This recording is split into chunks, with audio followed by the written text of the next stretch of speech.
उत्तर प्रदेश की सियासत में एक के बाद एक हलचल देखने को मिल रही है। दिल्ली में अखिलेश की मस्जिद मीटिंग में चर्चा होती है, तो वहीं योगी आदित्यनाथ की एक के बाद एक हो रही मुलाकातें भी सियासी पंडितों के दिमाग में हलचल पैदा कर रही है।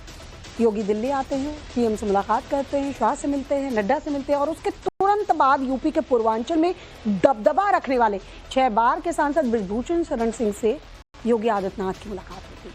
मुलाकात 31 महीनों के बाद हो रही है, लिहाजा मुलाकात के अपने अपने मायने तलाशे जा रहे हैं। योगी और बृजभूषण की मुलाकात इतनी अहम क्यों मानी जा रही है? सियासी केमिस्ट्री से 27 का कौन सा फॉर्मूला निकल कर आने वाला है? यूपी की पॉलिटिक्स पर हमारी ये स्पेशल रिपोर्ट दिखाते हैं, देखिए।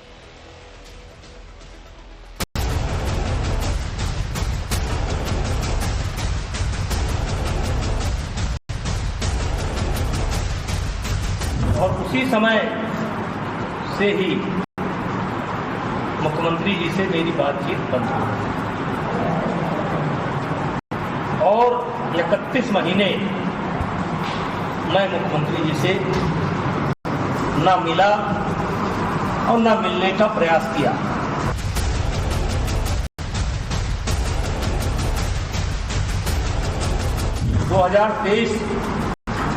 जनवरी मेरे लिए एक टर्निंग पॉइंट था। मेरे ऊपर एक बहुत बड़ा आरोप लगा और मुझे उसका सामना करना था। कि सच है विपत्ति जब आती है, कायर को ही दहलाती है, सूरमा नहीं विचलित होते, पल एक नहीं धीरज होते, संकट का चरण न कहते हैं, जो आ पड़ता सब सत्य। एक मुलाकात जो उत्तर प्रदेश में सियासत की जुबान पर चढ़ी हुई है। बृजभूषण शरण सिंह और सीएम योगी आदित्यनाथ की मुलाकात। पूरे 31 महीने बाद रिश्तों की बर्फ क्यों पिघली? बृजभूषण और योगी की मुलाकात से क्या बदला? क्या है योगी और बृजभूषण की मुलाकात के मायने? इस केमिस्ट्री से किसको क्या फायदा होगा? इन तमाम सवालों के जवाब हम इस रिपोर्ट में तलाशेंगे और समझेंगे कि आखिर 6 बार के सांसद और पूर्वांचल के बाहुबली नेता माने जाने वाले बृजभूषण शरण सिंह को योगी से मुलाकात क्यों करनी पड़ी, या इसे दूसरे तरीके से कहें कि योगी को बृजभूषण शरण सिंह से मुलाकात क्यों करनी पड़ी। हालांकि बृजभूषण शरण सिंह इस मुलाकात को खालिस व्यक्तिगत मुलाकात कह रहे हैं और एक संयोग बता रहे हैं। क्या ऐसा ही है? उसे समझने से पहले उन्हें सुन लेते हैं। मैं बड़ी जिम्मेदारी के साथ बोलता हूं, ये व्यक्तिगत मुलाकात थी और एकदम पारिवारिक मुलाकात थी और एक भी शब्द पॉलिटिकल चर्चा हम लोगों की नहीं हुई। केवल एक दूसरे का हालचाल ही हम लोग शेयर करते रहे। इतना वक्त क्यों लग गया? मतलब 31 महीने बताया जा रहा है कि 31 महीने बाद शायद ये मुलाकात हुई आप लोग की। ये सारी बातें मीडिया में आ गई। एक सवाल है कि कल परसों आपने मुलाकात की, कल आपके बेटे ने भी केशव मौर्य से मुलाकात की, उसकी तस्वीरें वायरल हो रही हैं, वो भी चर्चाओं में आ गई हैं। देखिए, ये भी संजोग है, क्योंकि चाहे मौर्य जी हों, चाहे मुख्यमंत्री जी हों, इनसे मिलने का समय पहले से लेना पड़ता है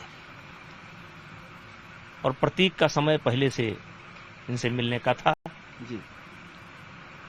और उसके पहले संजोग से एक दिन पहले हम मुख्यमंत्री जी से मिले जी। तो ये संजोग है, ये कोई प्रयोग नहीं है। इसको राजनीतिक दृष्टि से नहीं देखना चाहिए, इसमें कोई प्रयोग नहीं है। ये बृजभूषण इस मुलाकात को राजनीतिक दृष्टि से नहीं देखे जाने की बात कह रहे हैं, लेकिन मुलाकात की टाइमिंग इसे सियासी बनाती है। 2027 में उत्तर प्रदेश में विधानसभा चुनाव होने हैं। बीजेपी को सारे सियासी समीकरणों को पटरी पर लाना है। योगी इसी सोमवार को दिल्ली आकर पीएम से मुलाकात करते हैं। अमित शाह और जेपी नड्डा से भी योगी की मुलाकात होती है और उसके बाद योगी की मुलाकात बृजभूषण शरण सिंह से होती है। कुछ कारणों से लगभग 31 महीने माननीय मुख्यमंत्री जी से हमारी मुलाकात नहीं हो पाई और इसको लेकर के तमाम कयास लगाए जा रहे थे, लेकिन इधर संजोग ऐसा बना कि मुलाकात हुई तो फिर कयास लगाए जा रहे हैं। पहले ये कयास लगाए जाते थे कि बहुत अनबन है, दूरी बहुत बढ़ गई है जी।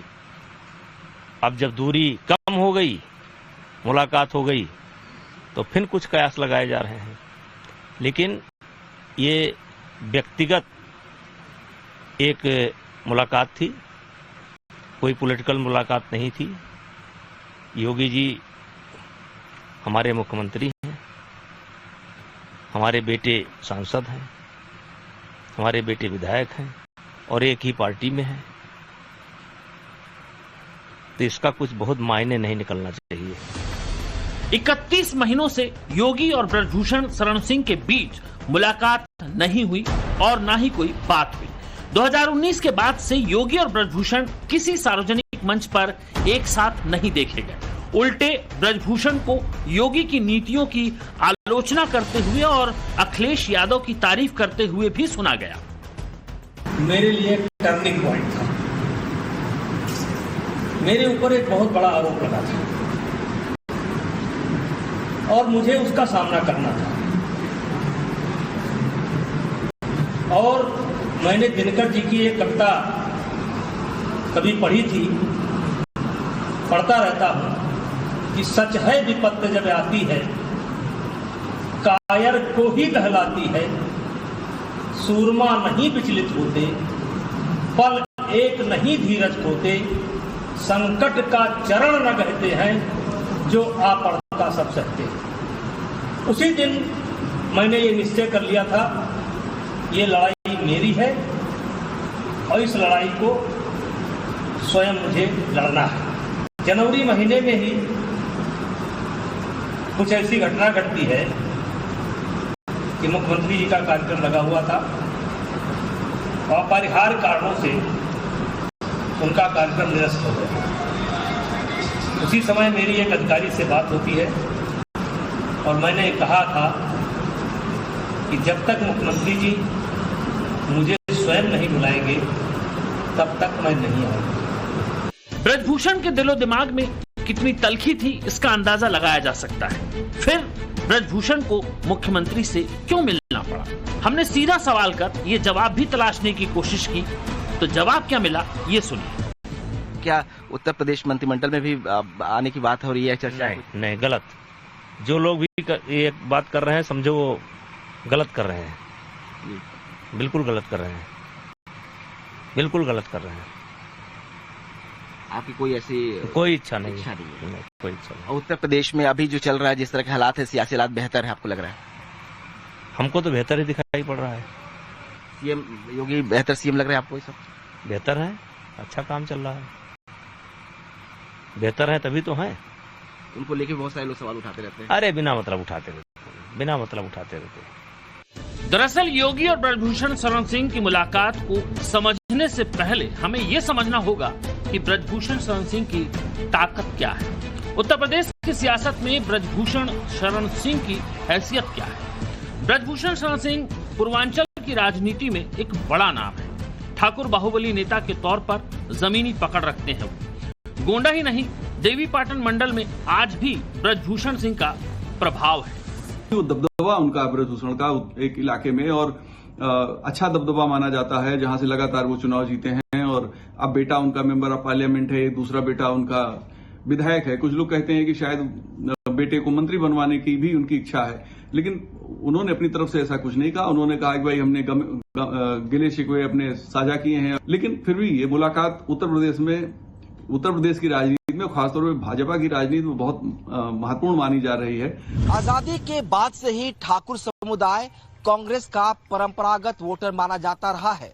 फिर 90 के दशक में ठाकुर वोटर सपा के साथ चले गए, लेकिन 2017 में यूपी में योगी की कमान संभालने के बाद से ही एक बार फिर ठाकुर वोटर बीजेपी के साथ खड़ा है।